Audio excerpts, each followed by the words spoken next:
Guys, nandito na tayo sa loob. Wow.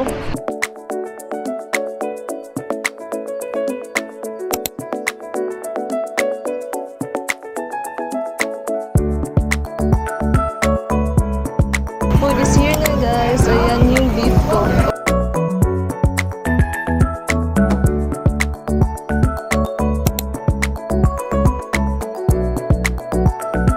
Finally done eating na dun sa Bonnie Banoi. Hey besties, it's officially my day 6 here in Ho Chi Minh. I can't still believe it guys. We're already in our day 6. Parang sobrang bilis lang talaga ng araw. And tapos na pala ako mag-breakfast guys. Actually, it's already 2:31 PM right now. Kasi sobrang lang talaga ako kanina guys. Chill kasi sumakit na naman yung puson ko. But anyway, I was planning pa naman sana na magstay na lang sa hostel for the whole day. Pero parang sayang yung araw kasi guys. Minsan lang tayo nandito sa Ho Chi Minh. So, ngayon, on the way na talaga ako sa Secret Bunker na coffee shop. Dufo Cafe, yung name ng store na yon. Supposedly, kahapon ko sana siyang goal na puntahan. Pero for some reason, hindi siya natuloy. So, ngayon, pupunta na talaga tayo doon. Let's go, guys! Hello! Good afternoon!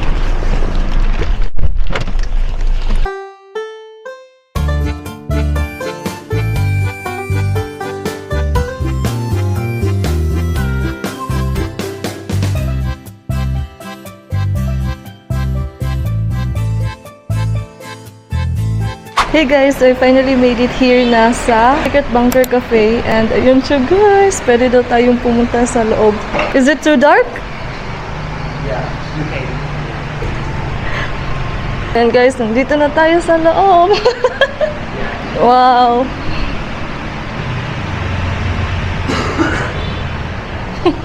Nasa loob na tayo ng bunker, Secret Bunker Coffee Shop. Wow! I'm afraid. Ayan, may TV pa pala dyan. Please don't close me. Oh my goodness. Yung mga gamit during the Vietnam War. Ayan.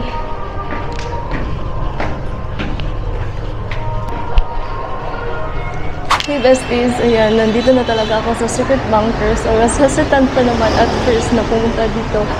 Pero, I'm so happy kasi napuntahan ko siya guys. Pero yun nga lang, natakot ako dun sa loob. Feeling ko mahaba pa yung bunker na yun sa ibaba. If only nandito si John. If only nandito si John. I remember kasi parang mayroon pang mga baril, something like that. Tapos, as in, ako lang mag-isa guys, kaya natakot ako. After how many minutes, umakyat na lang ulit ako. Pero sayang, if ever magpupunta dyan mamaya, I will really try my best na pupunta din. At least may kasama ako. Pero kasi ngayon guys, mag-isa lang ako. Actually, 3 lang kami dito. Yung 2, tapos na silang pumunta dun sa bunker. Kasi kanina pa sila dito eh. Sa situation ko, ako na lang mag-isa doon. So parang natakot ako guys for some reason. Kasi mag-isa lang ako. So, if you are here in Ho Chi Minh guys, please do check this cafe kasi sobrang ganda niya guys. Very historical yung vibe niya or yung place niya. It's not just your typical coffee shop kasi dito makikita mo rin yung mga gamit during the Vietnam War. Basta super historical talaga niya guys.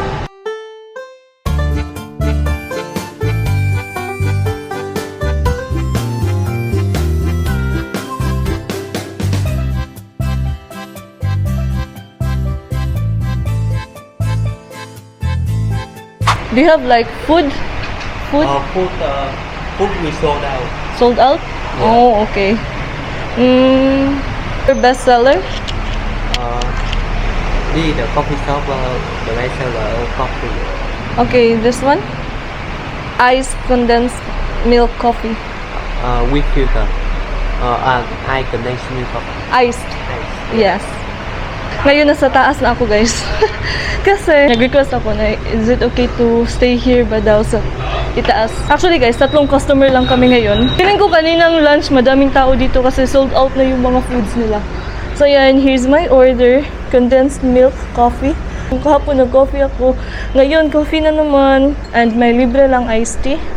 So, dito muna ako magstay for siguro mga an hour. Yung coffee pala na to guys is I got this for only 40,000 Vietnamese dong.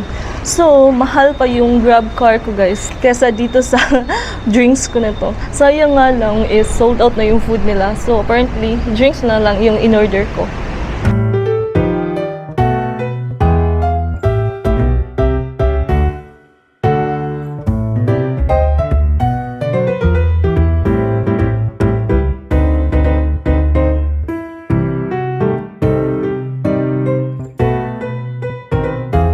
Actually guys, yung outfit ko ngayon is sinuot ko na siya the other day. Yung short ko first day, tapos ito parang pang third day to yata na upper. Sinuot ko na lang ulit kasi sayang din. Ano naman, parang ilang oras ko lang siyang sinuot. Tapos medyo mabango pa naman. In fairness guys, sobrang relaxing kasi sa taas, mag-isa lang ako. Parang nandito ako sa may balcony nila.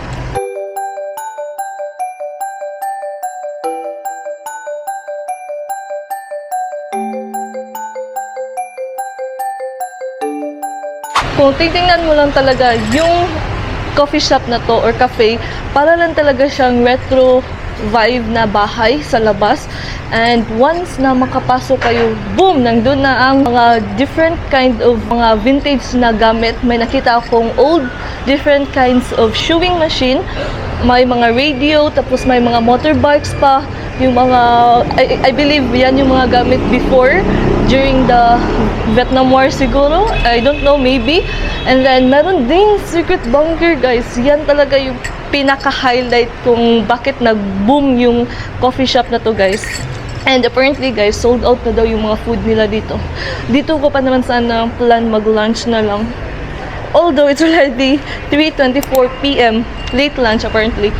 So, if you are here in Ho Chi Minh, guys, please do add this in your bucket list, in your itinerary, kasi sobrang ganda niya talaga, guys. And also, you will get to explore. Free naman siya, guys, na makapunta kayo sa secret bunker. Sa akin lang, guys, since hindi ako tumuloy talaga dun sa malayo pa kasi nag-iisa lang ako, guys. Mag-isa lang ako and natakot ako, apparently. But I'm still happy kasi na-conquer ko siya. Not naman na-conquer, but I'm still happy, guys, kasi napuntahan ko na talaga to finally kasi last April nung I am with John, I was planning to go here pero for some reason hindi natuloy. And good thing, ayun, natuloy na talaga siya finally. If only nandito si John, for sure magugustuhan niya to kasi more on vintage, war, history, ganyan. Alam mo naman yun, John really loves history. Ang dali lang naman itong puntahan, guys, as in. Ako, mostly, dito sa stay ko sa Ho Chi Minh, more on grab car talaga ako, guys. Pwede din grab bike. Mas less and mura yung grab bike. Pero ako, hindi ko pa siya na-try. But, goal ko talagang makasakay ng motor dito sa Ho Chi Minh, guys. Kasi, as far as I could remember, yung motor dito is parang nasa sa Ho Chi Minh lang, guys, is around 9 million registered na motorcycles. Diba, guys? Grabe, ganyan kadaming motor dito. Although yung grab bike naman dito, guys, mura lang naman talaga. I mean, yung grab car, mura lang naman. Especially if may kahati pa kayo, guys. Ayun, sobrang mura talaga. Yung pagpunta ko pala dito is, yung nabayaran ko is 62,000 Vietnamese dong from my hostel going here. So, yung hostel ko kasi nasa District 1, tapos eto District 3. So, 62,000 Vietnamese dong yung nabayaran ko. Tapos, eto pala, guys, is 40,000 Vietnamese dong lang. Mura lang talaga, guys. Ayun. To think, guys, this cafe is naging famous din siya. Kasi nga, ano talaga to secret bunker coffee shop. So, by the way, kaya siya secret bunker coffee kasi talaga, guys, during the Vietnam War, meron na talaga siyang bunker dito, guys, na ginawa nung mga Vietcong. One of the places na may mga bunker during the Vietnam War, guys. And instead na i-close nila or i-disregard yung bunker, what they did is they put it into a coffee shop and boom, naging tourist spot siya dito sa Ho Chi Minh. Diba, guys? Mindset ba? Mindset. So, ayan, guys. So, eto, nandito ako sa second floor. So, nasa balcony lang ako. Ayan. Solong-solo ko siya. And yan yung katapat ng Secret Bunker Cafe. Para siyang may store lang dyan. Ayan, guys. Dyan. Ano na yan? Street na. Main street or main road na talaga. So, if you are here in Ho Chi Minh, I highly suggest punta na talaga kayo dito sa Secret Bunker Coffee or Dufo Coffee Shop. I'll put the address here. In all fairness guys, I am loving my solo moment here in this coffee shop. Kasi guys, kahapon dun sa Pong Cafe, sobrang daming tao, nakaka-overwhelm. And good thing, mag-isa ako ngayon dito. Kaya yan, medyo makapal yung mukha ko ngayon. Kasi mag-isa ako. Again guys, yung name pala ng coffee shop na to is Dufo Cafe, Circuit Bunker Coffee. I will just put the informations here guys in case na you will be visiting here in Ho Chi Minh, then please do add this coffee shop in your itinerary. Mostly talaga guys, no, aside sa mga tourist spot dito sa Ho Chi Minh, more on mga coffee shop talaga yung mga puntahan dito. Either restaurant or mga famous restaurant or famous na mga coffee shop. Yan talaga. So if you really need a chill country to explore, ayan, Ho Chi Minh or Vietnam basically. Kasi guys, dito sa Ho Chi Minh, hindi talaga ganun kadami yung tourist spot na punta nyo. Like, it could cater lang 1 or 2 days or 3 days until may explore siya. Except sa Cu Chi Tunnel and Mekong Delta kasi yun parang whole day nyo siyang makater. Pero, yung iba kasi guys, magkalapit-lapit lang talaga. Mai-explore mo siya in 3 days, ganyan. All the tourist spots. Yan if tourist spot alone lang ha. Pero if you want to chill, like explore different kinds of coffee shop, ayan, or just basically slow living in a country. Supposedly pala guys, this day, since it's a Sunday, Saturday and Sunday, yan sana yung mga chill day ko. And supposedly chill day ko ngayon. Pero apparently guys, the other day, hindi ko siya napuntahan to. And supposedly, dapat sa Pink Church, punta agad ako dito. Pero for some reason, hindi siya natuloy. Kaya ayun, minove ko na lang siya on this day. Oh, ubos na. So maybe guys, after this one is, I don't know, chill again. O diba guys, ganyan lang ka-chill talaga dito sa Ho Chi Minh. So, if you just want to escape your normal life or you just want to chill talaga, punta na kayo sa Ho Chi Minh guys. Guys, I have a problem. I want to... Ito talaga yung one of the cons if I'm drinking coffee kasi guys, para I need CR agad-agad. Oh my goodness. Ay, sana mawala to eh. But anyway guys, I'm still here. It's currently 3:38 PM pa naman here. Maybe guys, pupunta siguro ako sa shopping district dito sa Ho Chi Minh. I don't know if what district. I believe District 1 siya. Pero try ko lang ikot-ikot doon. Let's see kung anong makita natin. Pero guys, I'm so loving it here. Parang solo ko kasi siya eh. Kaya nagustuhan ko talaga siya ng bonggang-bongga. So, if you are here in Ho Chi Minh pala guys, hindi kayo ganun kadaming days na i-allocate nyo dito sa Ho Chi Minh. Actually, kaya naman. As in, kaya naman talaga yung 5 days ganyan guys. Kasi, for tourist spot alone guys, pwede talaga siya pagsiksiksikan in 2 days or 3 days ganyan. Tapos, yung day 4 and 5 nyo chill lang. Cafe hopping, ganun. Pupuntahan nyo na naman talaga lahat na yan, guys. Sa akin lang talaga is medyo mahaba yung days ko dito sa Ho Chi Minh. Kasi gusto ko lang mag-relax. Chor, relax ka lang mo naman. But anyway, so I'll see you guys later. Update ko kayo kung ano pa yung next na gagawin ko. And right now, nag-antay na lang ako ng aking grab car. Kasi pupunta ako sa Buni Banoy. I don't know if I pronounce it correctly. Buni Banoy. It's a beef restaurant, pero doon ako mag late lunch, as in super late lunch na. Trending kasi siya guys, parang a must try breakfast yata siya na restaurant kasi famous talaga siya, as in. I think nandito na yung grab car ko guys.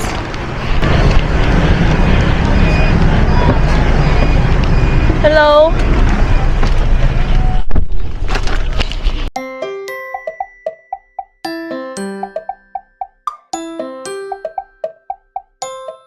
I finally made it here nasa Buni Banoy. As in, sa street lang talaga siya guys. Tingnan niyo.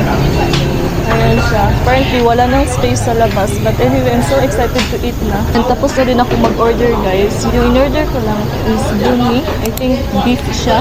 And then, yung banh mi, yung bread. So, yan na yung parang late lunch ko, guys. And then, meron pa naman akong water. So, yan na lang. Actually, sa District 1 lang naman to, guys. And so excited to eat. Kasi, parang nanginginig na ako, guys. Kasi, kanina, yung breakfast ko was around 11 a.m. I know, guys, it's so unhealthy.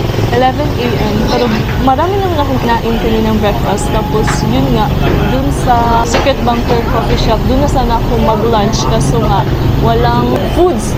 Kaya, yun, coffee lang. It was around 2 or 3 p.m. na. And right now, eto na, very, very late lunch ko.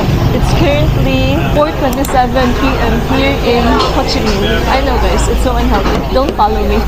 I'm so excited to eat. Alright, thank you.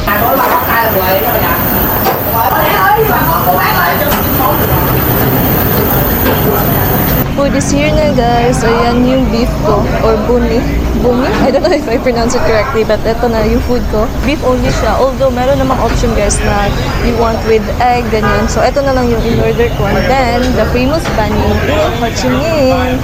So let's eat guys. Ito na yung late lunch ko. And of course, my water. Konti na lang pala. So yeah, let's eat. In fairness guys, ang sarap. Nagustuhan ko siya guys kasi maraming mga onion guys. I prefer mga onions ganyan. Kasi nasasarapan talaga ako sa mga garlic, onions ganyan. And I love it kasi madami.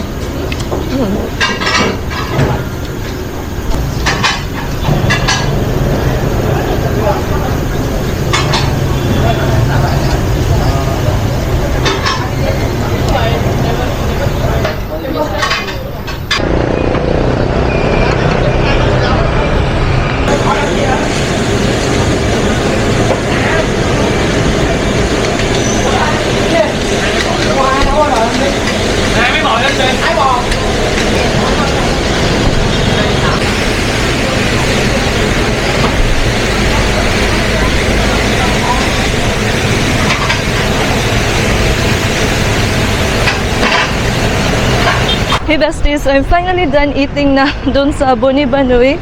So, in all fairness, masarap naman guys. Yung nabayaran ko lang is 60,000 Vietnamese dong. So, ayan siya. Sobrang nasa street lang talaga. Ayan, Boni Banoi. Sa District 1 na ito guys ha. You can check this one if you are here in Ho Chi Minh. And actually guys, parang mas maganda daw. Or very famous siya for breakfast. But you can eat naman this one any time of the day. Pero yun nga lang, they prefer or most people prefer during breakfast daw. So, right now guys, wala na. I don't know what to do again. Kasi napuntahan ko na yung mga gusto kong puntahan. And tomorrow is another day. Pero sobrang aga pa kasi guys. It's currently 5 p.m. pa here in Ho Chi Minh. So, I don't know if sana ako pupunta.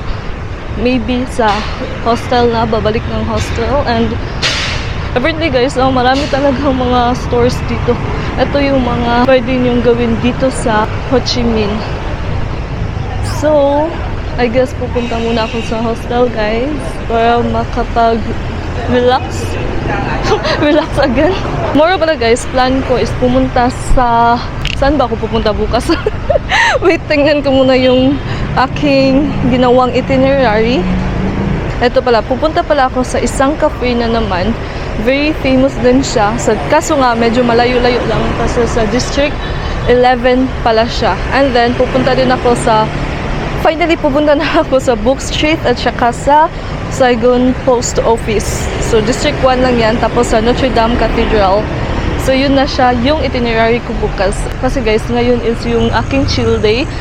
Pero, in-insert ko na lang yung mga hindi ko napuntahan the other day, which was the Secret Bunker Coffee and then yung Boni Banoi. And I'm so happy kasi finally napuntahan ko na yung Secret Bunker kasi last April ko pa talaga siyang gustong puntahan with Jan. Pero apparently, for some reason, hindi siya natuloy. So, right now, babalik muna ako sa hostel para freshen up at saka mag-charge ng mga devices ko guys kasi low bat na talaga.